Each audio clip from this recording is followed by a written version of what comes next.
Rubem Júnior, quinta delegacia do caso Bia, que foi encontrada morta dentro do matagal. É com você. Boa noite, Rubens.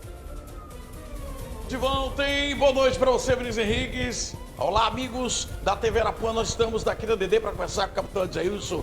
Dois suspeitos da morte da garota Bia foram detidos pela Polícia Militar na tarde desta terça-feira. Um menor e um maior de idade está sendo ouvido neste momento pela autoridade policial. O menor está aqui para ser ouvido ainda.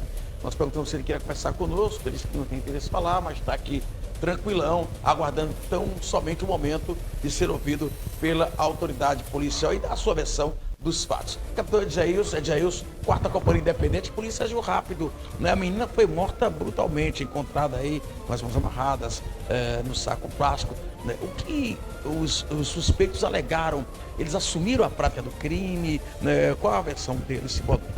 A menina, na verdade, ela frequentava a comunidade que os mesmos frequentam e também participava dessa situação, mas assim, primeiro não há justificativa para a forma como a executaram, né? Eles amordaçam, eles amarram ela pela mão e matam a golpes de faca lá no... Então, assim, seguindo determinações do nosso comandante-geral, o comandante CPRM e o nosso comandante local, o Major Sena, a gente, em parceria com o nosso núcleo de inteligência e com o Dr. João Paulo Amazonas, a gente hoje, junto com a Força Regional e as organizações da 4 CIPM, a partir de informações, fomos à comunidade para tentar localizar esses dois indivíduos que eles eram... Comunidade? A comunidade é a Casa dos Artistas, ela fica lá no Alta Boa Vista.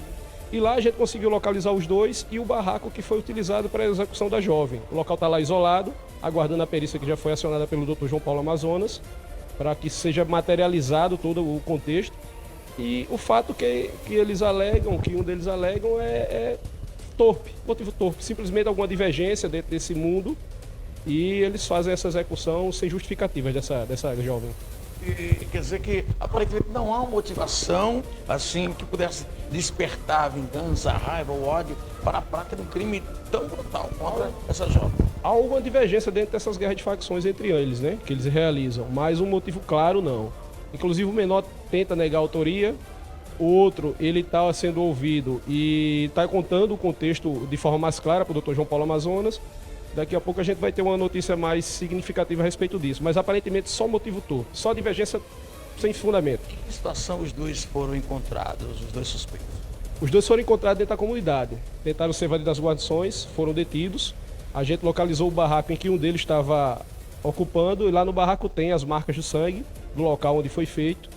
Encontramos também pertences que possivelmente são da jovem, joias, e foi isolado. Está isolado lá para que os vestígios sejam preservados e o delegado, juntamente com a perícia, consigam coletar esses dados. Essa jovem era moradora de uma...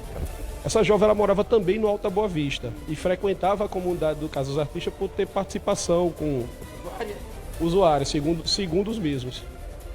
Ô, capitão, mas há sim uma definição de quem foi o principal executor, de quem realmente golpeou a jovem fatalmente, né? Quem iniciou todo o processo para poder executar. O principal suspeito seria o menor que aqui está, juntamente com outros, que a gente ainda está em diligência para ver se consegue capturar. E ele, inclusive, já tem uma outra passagem por porte ilegal de arma de fogo. Então já tem um histórico nessa criminalidade, é o principal suspeito. E o outro um partícipe, que está sendo ouvido o maior. Quer dizer que ainda tem alguém sendo procurado pela polícia também envolvido na participação desse crime? A gente ainda está em diligências nesse sentido. Ok. E para a polícia, o caso está elucidado? O caso está elucidado. A gente tá ouvindo, o doutor está ouvindo, o doutor João Paulo Amazonas está ouvindo e o caso é elucidado. A gente dá a resposta, o crime aconteceu e a gente está dando a resposta devida a quem escolhe praticar o crime na cidade de Bahia. Obrigado, capitão Jailson, da 4ª Companhia Independente de Polícia. Inclusive, a nossa equipe, né, com o nosso Gustavo Chaves, esteve lá na Casa dos Artistas, ao vivo, mostrando justamente o cenário encontrado pela polícia, de onde teria sido executada a jovem e depois levada.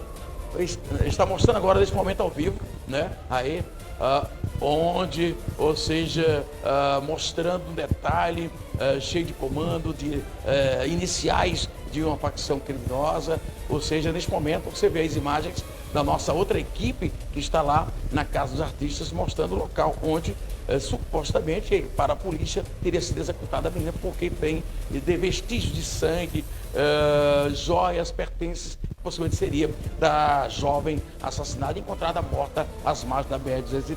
Enfim, o pessoal está aqui, não quer falar, a gente tem direito de ficar em silêncio, né? Eles deveriam constituir advogados, que é um direito legal, caso não tenha condições. Aí a Defensoria Pública oferece um advogado para fazer a parte da defesa, é o que está na legislação penal do nosso país, um número de maiores está sendo ouvido. Nós vamos continuar aqui na Quinta DD, com meu querido Vinícius, para tentar... Oi! Muito bem. Lembrando que nós temos, neste momento, a nossa produção acabou de captar a foto exclusiva do suspeito maior de idade, né, que está sendo mostrada em todas as redes sociais e também, claro, também no programa Rota da Notícia. Lembrando, aí, amigos da TV Arapuã, que o maior está sendo ouvido. Nós vamos continuar por aqui para ouvir daqui a pouco o doutor João Paulo Amazonas, o delegado aqui da seccional de Bahia, para trazer mais detalhes sobre as oitivas, já que ele está ouvindo os suspeitos, saber o que é que ele pode colher a mais sobre este fato, que, de certo modo, foi chocante, pelo modo como aconteceu, né, pela forma como a jovem foi encontrada às margens da BR-230, amordaçadas em volta aí de uma lona plástica. Com imagens de Ramon Mota, aqui da Quinta DD, em Bahia, repórter Rubens Júnior, para a TV Arapuã Band, o melhor da gente. Eu volto aos estúdios. Pessoal, uma das técnicas de investigação em homicídio é você estudar o perfil de quem morreu. O perfil do morto fala muito. O morto, ele fala para os policiais numa linguagem técnica. Como assim? Ele estudava? Não. Ele trabalhava? Não. Qual era o dia a dia dele? Ele saía de casa, não saía? Então você vai montando um perfil do morto. Quando você não tem uma autoria definida. Ele usava droga? Não usava, mas bebia muito. Comprava fiado, não pagava.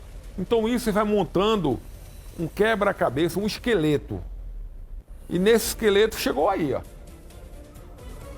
Porque não tinha nenhum vestígio no momento, né? Que choveu, o que tinha de vestígio a água apagou, não é? Ou seja, suprimiu. Mas foi rápido, por isso. Infelizmente, uma jovem bonita, mas andava com mais companhia e etc e tal, né?